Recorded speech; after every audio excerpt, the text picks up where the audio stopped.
Ladies and gentlemen, it is with great honor that we present to you Les Brown. It's not over until I win.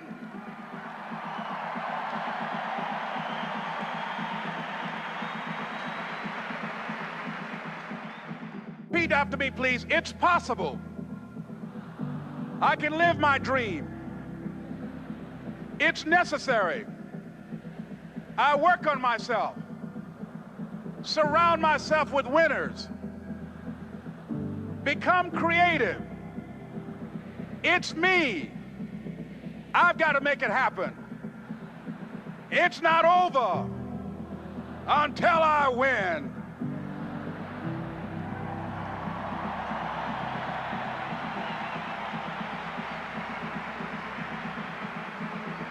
The next thing that's important to know, yes, it's possible that you can choose your future and direct the course of your life as you run toward your dream.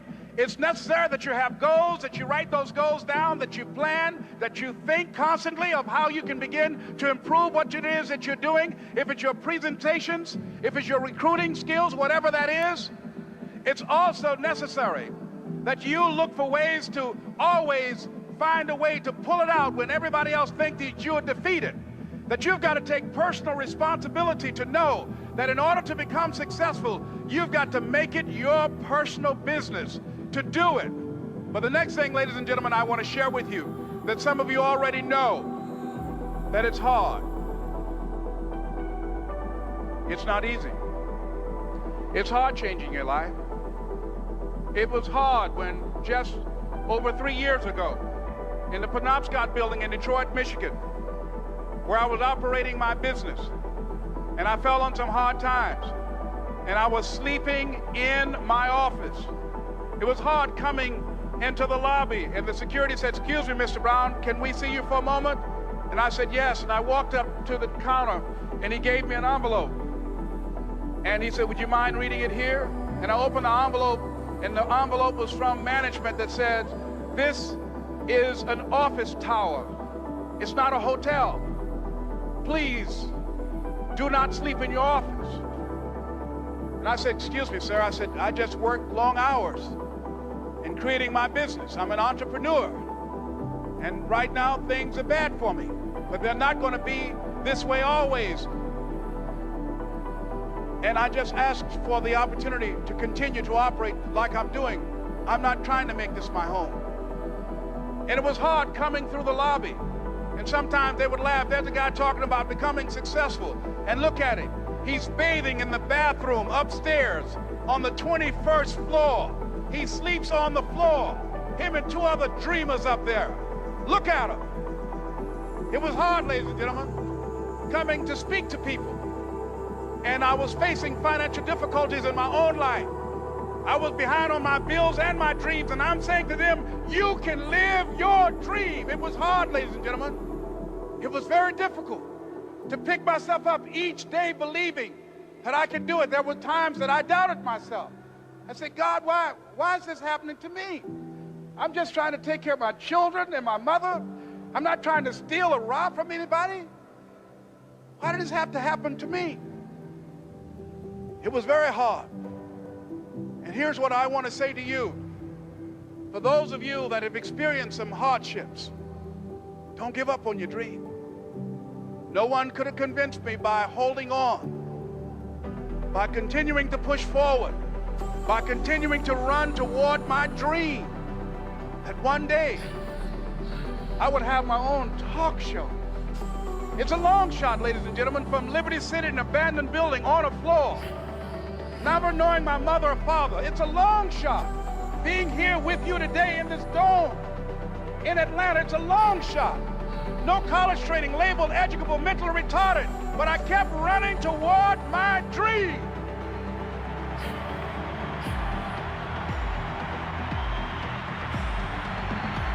Don't stop.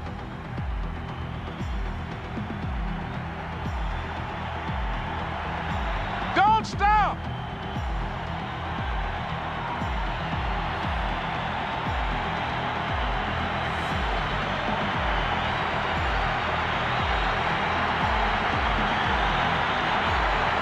Don't stop going toward your dream.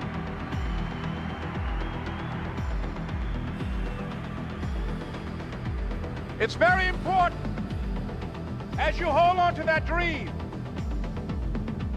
There are moments when you're going to doubt yourself.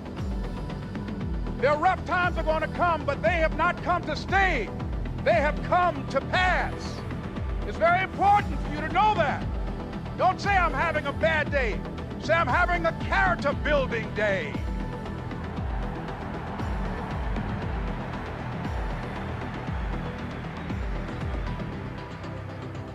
It's very important for you to believe that you are the one to make this happen. I remember this high school teacher, Mr. Leroy Washington, at the end of school one June, it was just a few days before we were supposed to leave, and I just got my report card, and it indicated that I'd failed history, and I'd failed English, and I would have to go to summer school. And I was feeling within myself that I was a failure, that I'm slower than most people in getting paperwork, and I was feeling down on myself and very negative. And Mr. Washington was giving a speech to the graduating seniors, and I was in 11th grade. And even though I wasn't supposed to be in there, I went in there because the speech he was giving, that speech was for me. And as he talked, my heart began to beat fast. Tears began to run by my eyes, and I was in the back just listening to him because he said, and he was a very dramatic man. I still talk to him to this day. He said, as graduating seniors of Booker T. Washington High School, I want you to know that you're blessed and highly favored, and that as you go toward the future, begin to know that you have greatness within you. And if just one of you here begin to envision yourselves as being blessed and highly favored to reach your goals, if just one of you capture the essence of what that means, that you have greatness within you and a responsibility to manifest that greatness, that you can make your parents proud, you can make your school proud, you can touch millions of people's lives, and the world will never be the same again because you came this way. And the students gave him a rousing standing ovation. And as he left the auditorium, I ran down the steps and I caught him in the parking lot. I said, Mr. Washington? He said, yes. I said, do you remember me, sir? He said, no. I said, my name is Leslie Brown. My mother, she works in the cafeteria here. I'm one of the twins, Leslie and Wesley. I said, Mr. Washington, but you know, I got these big dreams. I like talking to people. I love people. I said, I want to work with people, and I got this dream of buying my mama a home. Could I do that, Mr. Washington? He said, it's possible, Mr. Brown. And as he walked away, I called him again. I said, Mr. Washington? He said, what do you want now? I said,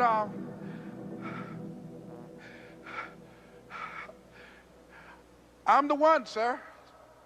I said, I'm the one. You remember me, sir. I'm Miss Mamie Brown's boy. I'm the one. I'm the one.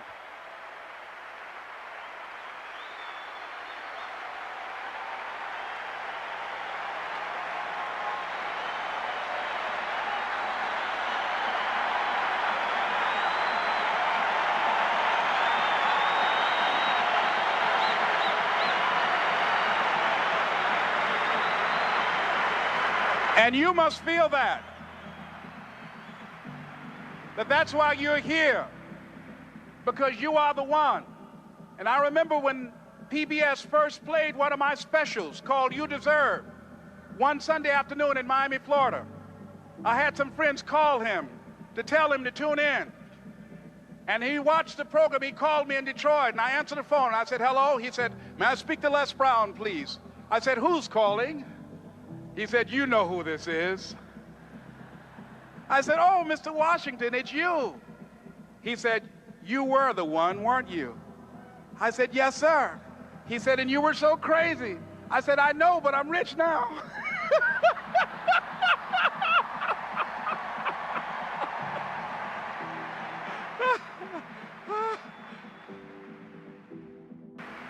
Ladies and gentlemen, It's not going to be easy. It was hard laying on the floor of the Penobscot building, looking out of the window, daydreaming, saying, Les, can you do this? Can you make this happen? I used to listen to tapes day in and day out about See You at the Top, my great friend Zig and Dennis Waitley and different other motivational speakers and Dr. Norman Vincent Peale. And Dexter saying, don't let nobody steal your dream. I used to ask myself, can I do this?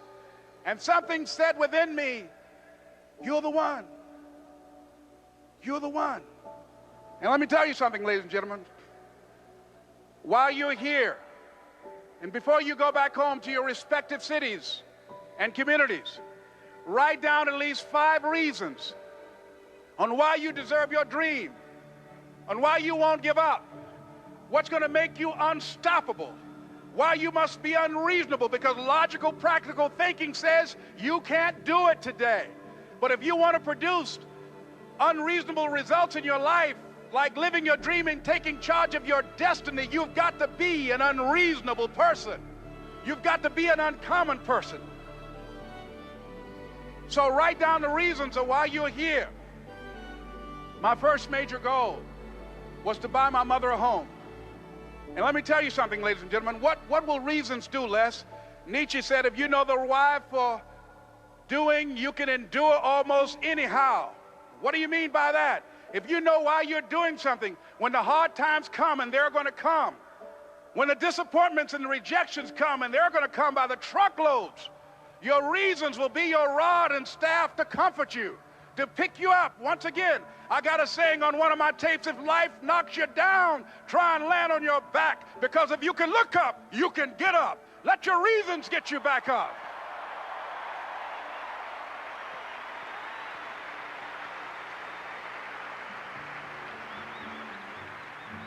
I remember when I bought the home for my mother, and she came out of the car. When I opened the door, I said, Mom, I think I know these people in this house. That was my first major goal. And then I couldn't conceal it anymore. I said, Mom, I got this for you. And as she went from room to room, looking at the house and saying, thank you, Jesus. Thank you, Lord. No one ever could have convinced me that this could have happened to me. And she looked at me, she said, Leslie, and you caused me so much problems as a boy. You were always into stuff. She said, no one could have convinced me that day when I walked in that house and this lady was holding you and your brother. And she said, ma'am, I want you to promise me 2 things. And she said, what is it? She says, 1, promise me that you won't separate them. She said, I want them raised together. I want them to know each other. I got pregnant while my husband was away in the war, and I can't keep them. Promise me that you won't separate them. She said, I promise I won't. I've never had children. I promise I won't separate them. And she said, promise me that you'll never tell them about who I am, because if my husband ever found out, he would kill me. She said, I promise. And she said that she gave them to us, and she kind of cried, and she was walking out the door, and she looked at my adopted mother. She said, remember, don't you separate them. She said, I swear to God, I won't. I won't separate them. I'll keep them together. And she said, as I held y'all in my arms, I never had any children of my own. I didn't know how I was going to do it. But I knew with the help of God, I will do it. And ladies and gentlemen, my mother had a dream of having children and raising us. She didn't know how she was going to do it. You're going to be just like that. And some of you are already there. Well, you don't know how you're going to make this happen, but you just feel within yourself some way, somehow, with the help of God, I'm going to make it happen. Repeat after me, please. No matter how bad it is or how bad it gets, I'm going to make it. I'm going to make it.